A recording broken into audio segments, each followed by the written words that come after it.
সবার সেরা 12 তারিখে। ধন্যবাদ। বিসমিল্লাহির রহমানির রহিম। সুন্দরগঞ্জ উপজেলার জাতীয় পার্টির মনোনীত প্রার্থী জনাব ব্যারিস্টার শামীম হায়দার পাটোয়ারির আজকের এই মাঠে নির্বাচনী পথসভা, এটা আমি নির্বাচনী জনসভায় বলতে পারি, পথসভা এত বড় করার সুযোগ নাই। এই সভায় সম্মানিত সভাপতি, সম্মানিত প্রার্থী মহোদয়, যিনি আজকের আমাদের এই সভার মূল কেন্দ্রে যিনি আছেন, ব্যারিস্টার শামীম হায়দার পাটোয়ারি, আমার অনেক পুরাতন নেতা আমাদের সঙ্গে যারা বাদশা ভাই সহ যারা আছেন, অনেক এরা জন্ম জাতীয় পার্টি থেকে, ফাউন্ডেশন জাতীয় পার্টি যখন ফাউন্ডেশন হয় তখন কিন্তু এই নেতাগুলো সবগুলো আমাদের সঙ্গে ছিল। এখন বয়সের ভারে অনেকে নুন, তারপরেও আজকে এই নির্বাচনের প্রচারে ওনারা এসেছেন, এর জন্য আমি অনেক কৃতজ্ঞতা জানাচ্ছি। আমি সুন্দরগঞ্জবাসীকে আমার পক্ষ থেকে অনেক অনেক প্রাণ ঢালা অভিনন্দন জানাচ্ছি, শুভেচ্ছা জানাচ্ছি। আজকে কিন্তু আমাদের জাতীয় পার্টির চেয়ারম্যান জনাব গোলাম মোহাম্মদ কাদেরের একটা মিটিংয়ে আমার থাকার কথা ছিল। ওই মিটিংটাও আজকে এই বাদ মাগরিব শুরু হয়েছে সদ্যপুষ্করণী ইউনিয়নে। যেহেতু আজকে তারেক জিয়ার একটা মিটিং ছিল রংপুরে, সেই জন্য রংপুরে প্রোগ্রাম না রেখে আমরা একটা মিটিং ছিল, সেখানে আমার যাওয়ার কথা ছিল, কিন্তু মাননীয় চেয়ারম্যান বললেন তুমি শামীমের ওখানে যাও। শামীম জাতীয় পার্টির জন্য কতটুকু গুরুত্বপূর্ণ আমরা তার এই একটা কথাই বলে, তুমি আমার কাছে তোমার দরকার নেই, তুমি শামীমের কাছে যাও। শামীম সেই জায়গায় আছে, আমি মনে করি উনি একটা উজ্জ্বল নক্ষত্র জাতীয় পার্টির রাজনীতির ক্ষেত্রে। ব্যারিস্টার শামীম হায়দার পাটোয়ারি একটা উজ্জ্বল নক্ষত্র। আজকে যদি আমরা কম্পেয়ার করি যে বাংলাদেশের যে রাজনৈতিক দলগুলো আছে, বিএনপি আছে, জাতীয় পার্টি আছে, জামাতে ইসলাম আছে, ইসলামী শাসনতন্ত্র আছে, আন্দোলন আছে, আমাদের আওয়ামী লীগ ছিল, যতগুলো মহাসচিব আপনারা দেখেছেন, আমার মনে হয়, আমার ব্যক্তিগত অভিজ্ঞতায়, বয়স তো কম হলো না, বয়স 66 বছর চলমান আছে, আমার মনে হয় জাতীয় পার্টির বর্তমান মহাসচিব ব্যারিস্টার শামীম হায়দার পাটোয়ারির মতো দক্ষ এবং যোগ্য মানুষ একটাও কারো আমি আমার বিবেকের তাড়নায় আজকে এই শামীম হায়দার পাটোয়ারির নির্বাচনী পথসভায় এসেছি। শুধু আবেদন করতে এসেছি, আপনারা সবাই দলমত নির্বিশেষে এই সুন্দরগঞ্জকে আলোকিত করার জন্য সব মানুষকে দিয়ে, সব আলো দিয়ে সব স্থান আলোকিত হয় না, আলোকিত মানুষ প্রয়োজন। সেই আলোকিত মানুষটা সুপ্ত প্রতিভা লুকিয়ে আছে শামীম হায়দার পাটোয়ারির ভিতরে। আপনারা সবাই যদি দলমত নির্বিশেষে ঐক্যবদ্ধ হয়ে শামীম হায়দার পাটোয়ারিকে ভোট দিয়ে আপনারা নির্বাচিত করেন, আমি নিঃসন্দেহে বলতে পারি গাইবান্ধা জেলার যতগুলো উপজেলা আছে তার মধ্যে এই সুন্দরগঞ্জ উপজেলা একটা আধুনিক এবং মডার্ন উপজেলায়। প্রিয় ভাইরা আমার, শামীম হায়দার পাটোয়ারি একদিনের আমি তখন উপজেলা মেয়র, সিটি মেয়র, আমি গিয়েছি স্থানীয় সরকার মন্ত্রণালয়, আমি সচিবের রুমে বসে, আমি সচিবের সঙ্গে আমার একটা ফাইল নিয়ে আমি কথা বলতেছি, আমি চা খাচ্ছিলাম, পিছন দিক থেকে শামীম হায়দার পাটোয়ারি ঢুকছে, আমি চেয়ারে বসে আছি, শামীম হায়দার পাটোয়ারি যখন ঢুকছে, আমাদের সেই এলজিডির সচিব, তার নাম ছিল হেলাল সাহেব, উনি উঠে দাঁড়িয়েছে শামীম হায়দার পাটোয়ারিকে রিসিভ করার জন্য। এই সেই শামীম হায়দার পাটোয়ারি। শামীম হায়দার পাটোয়ারি যে মিনিস্ট্রিতে যাক, ওই মিনিস্ট্রির সচিব বা মিনিস্টার যেই থাকুক না কেন, শামীম হায়দার পাটোয়ারিকে ওই সম্মান দেয়।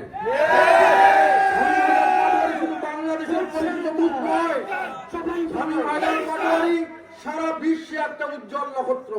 যেখানে যাক না কেন, ব্যারিস্টার শামীম হায়দার পাটোয়ারি সেই যোগ্যতা রাখে, যে কোনো সোসাইটিতে, যে কোনো পরিসরে শামীম হায়দার পাটোয়ারি তাকে নিজেকে তুলে ধরতে পারে। ওনাকে যদি বলে 2 ঘন্টা ইংরেজিতে অনর্গল বক্তৃতা করার সক্ষমতা শামীম হায়দার পাটোয়ারি আছে, সেই রকম নেতা আমরা জাতীয় পার্টিতে পেয়েছি, আমরা জাতীয় পার্টির সৌভাগ্য মনে করি। আমি মনে করি আমাদের ক্ষেত্রে আমাদের ছোটখাটো গুণ আছে, কিন্তু ওই ওনার গুণের কাছে আমাদের গুণটা হলো একটা কুপির মতো। উনি হলো 1000 পাওয়ারের লাইট, আর আমাদের গুণ হলো একটা জাস্ট মোমবাতির মতো আমাদের সেজন্য আমি তার গুণগান বেশি করছি না। আমি বলতে চাই দেশটা এই দেশটা আজকে 1.5 বছরে একটা নরকে পরিণত হয়েছে। এই দেশটা not a single sector in Bangladesh, কোন সেক্টর স্বাভাবিকভাবে চলছে না। আপনি মিনিস্ট্রিতে যাবেন, সচিবেরা কেউ কাজ করতেছে না, ভয়ে মব। আমি যদি কিছু বলি সেটা যদি কারো বিপক্ষে যায়, আমাকে সবাই মিনিস্ট্রিতে সব পুলিশ ব্যারিকেড ভেঙে আমাকে ধরবে, আমাকে লাঞ্ছিত করবে, আমাকে চাকরিচ্যুত করবে, এই ভয়ে সচিবেরা আজকে তটস্থ। আজকে পুলিশ বাহিনীতে যান, পুলিশ বাহিনীতে অসন্তোষ, পুলিশ কাজ করছে না। কারণ হলো এই পুলিশ, হাজার হাজার পুলিশকে আন্দোলন এই মবের মাধ্যমে খুন করা হয়েছে। তাদের এই খুনের কোনো বিচার হবে না। ইন্ডিমিনিটি অ্যাক্ট করে, এই জুলাই সনদে ইন্ডিমিনিটি অ্যাক্ট করে এই পুলিশে হত্যার বিচার তারা বন্ধ করে রেখেছে। সেই পুলিশ, এই পুলিশ কি মানুষ না? এই পুলিশের কি বউ বাচ্চা নাই? তার কি সংসার নাই? সেই সংসারগুলো কিভাবে চলছে আমরা হয়তো বা কারো খোঁজ রাখি না। আর সেই পুলিশ আবার কিভাবে মন দিয়ে কাজ করবে, দেশের জন্য কাজ করবে, এটা আমাদের বিবেকে এখনো কুলায় না। যার কারণে আজকে ঢাকার 20টা ছেলে রাজপথ বন্ধ করছে, 50টা ছেলে রাজপথ বন্ধ করছে, করে আন্দোলন, হাজার হাজার লোক, হাজার হাজার গাড়ি, অ্যাম্বুলেন্স, সব গাড়ি ঘোড়া বন্ধ করে রেখে একটা নৈরাজ্য চলছে, নৈরাজ্যের সৃষ্টি হয়েছে। এই দেশটা আর দেশ নাই। স্বাধীনতার 54 বছরের মধ্যে এই দেশটাকে একদম জাহান্নামের দোরগোড়ায় নিয়ে গেছে এই 1.5 বছরের সময়। ভাই আমার, আজকে আমি একটা স্পষ্ট বলতে চাই, কথা একটা বলতে চাই যে এই দিন দিন নয়, আরো দিন আছে। এই দিনেরই নেব আমরা, সেই দিনেরও কাছে। জাতীয় পার্টিকে পতাকা তলে আপনারা সবাই এসে শামীম হায়দার পাটোয়ারিকে লাঙ্গল প্রতীকে ভোট দিয়ে আমাদের জাতীয় পার্টির শক্তিটাকে আরো ভিত্তিটাকে মজবুত করার জন্য আমি উদ্যত আহ্বান জানাচ্ছি। প্রিয় ভাই আমার, পার্লামেন্টে অনেক এমপি থাকে, 350 জন মহিলা এমপি সহ থাকে। কথা বলে কয়জন? একজন দেখবেন যে কথা বলতে বানানে ভুল করতেছে, মাননীয় স্পিকার অমুক সমুক, মাননীয় স্পিকার নাম ভুল করতেছে। এই ধরনের এমপি যায় পার্লামেন্টে। আর শামীম হায়দার পাটোয়ারি যদি পার্লামেন্টে ওঠে, যদি সংসদ নেতা বা প্রধানমন্ত্রী থাকেন, একদিকে দেখেন শামীম হায়দার পাটোয়ারি কি বলে। তা আপনারা সেই এমপিকে চুজ করবেন না, কাকে আপনারা ভোট দিয়ে নির্বাচিত করতে চান। আমি মনে করি আমার বিশেষ করে সুন্দরগঞ্জ উপজেলাবাসীকে আমাকে তো অনুরোধ যে একজন যোগ্য মানুষকে সংসদে পাঠান। আপনাদের যে লিগ্যাল ডিমান্ড, যে এই সমস্যার সংকুল, এই সুন্দরগঞ্জের মানুষ অনেক সমস্যা আছে, এই সমস্যাগুলো নিরসন করার জন্য বলিষ্ঠ ভূমিকা রাখতে পারে একমাত্র শামীম হায়দার পাটোয়ারি। ইনি একটা নেতা যাকে নেতা বলা যায়। আর থাকবে হয়তো বা কেউ 11 নম্বর বেঞ্চে চুপ করে থাকবে। একবার মাননীয় উপদেষ্টা, মাননীয় স্পিকার কথা বলতে বলতে আপনার সময় শেষ, আপনি বসেন, এই কথাই বলবে স্পিকার। সেই জন্য আমি বলি একজন যোগ্য মানুষকে পাঠান। আর একটা কথা বলতে চাই, পুলিশ ভাইরা হয়তো বা পুলিশের এজেন্ট, গোয়েন্দা সংস্থার লোকেরা আমার বক্তব্য আপনারা শুনছেন। আমি অনুরোধ করব যে আজকে দেশের তফসিল হয়েছে, আপনারা সন্ত্রাসী কর্মকাণ্ড যারা করে, যারা চিহ্নিত দাগি আসামি, তাদেরকে আপনারা খুঁজুন, তাদেরকে আপনারা আইনের আওতায় আনুন।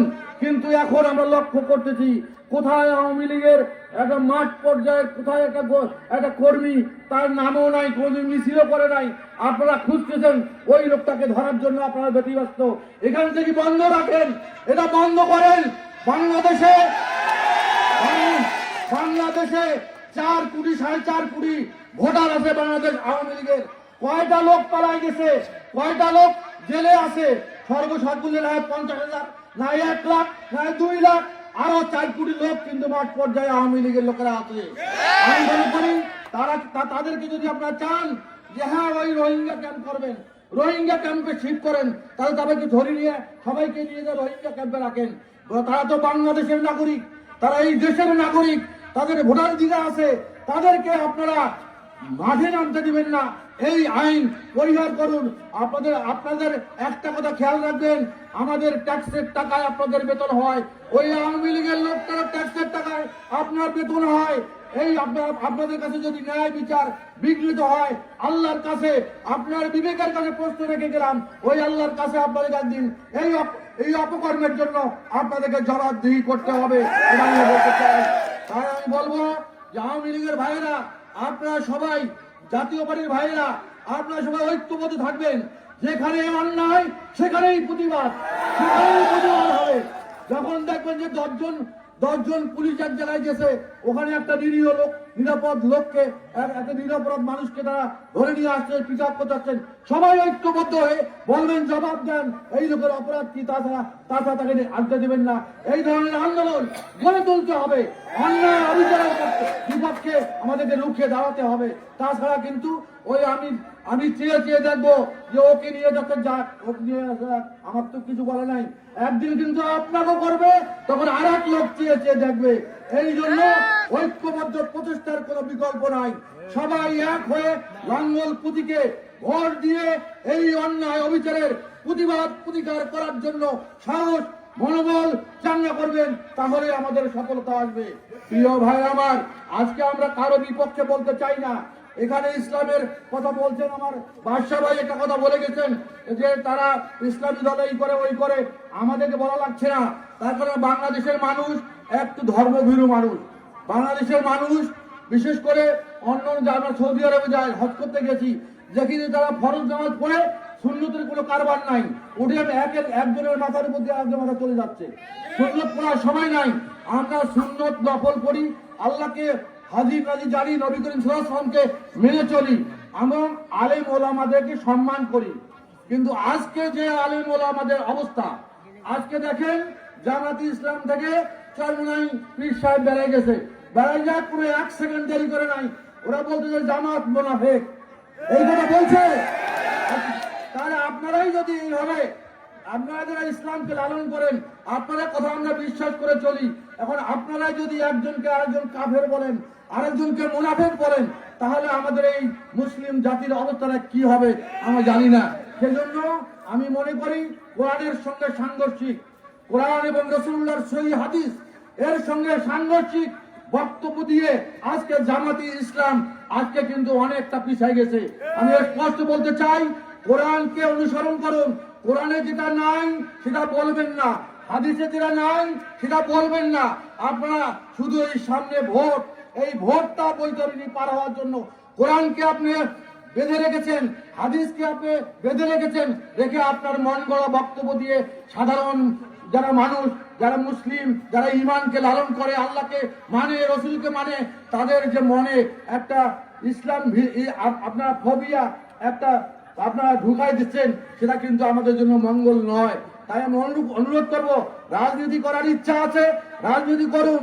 যখন জাতীয় পার্টি আমরা করছি, আমাদের এই নির্বাচনী ইশতেহার থাকবে কয়েকদিন পরে, ইশতেহার নিয়ে আমরা কথা বলবো। সেই ইশতেহার নিয়ে আমার শামীম সাহেবও স্টাডি করে সুন্দর একটা ইশতেহার তৈরি করতেছে। সেই ইশতেহার নিয়ে আপনাদের কাছে যাবো যে আমরা নির্বাচিত হলে এই কাজগুলো করতে চাই, আমরা সেই দিক থেকে আমরা এগিয়ে যাব।